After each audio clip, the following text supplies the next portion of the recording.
Niyə qonşu ölkələrdə 1 manata olan dərman bizdə 10 manatdır?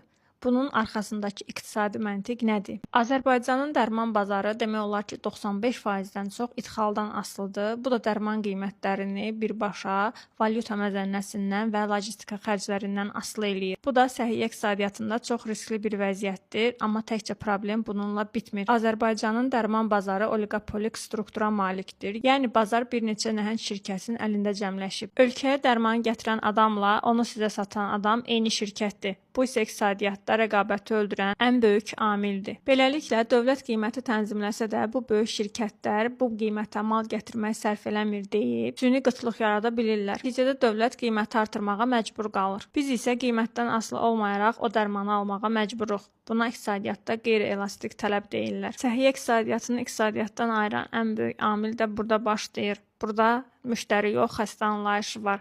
Əgər sənə spesifik bir antibiotik lazımdırsa, onun əvəzinə pomidor şirəsi içə bilməzsən.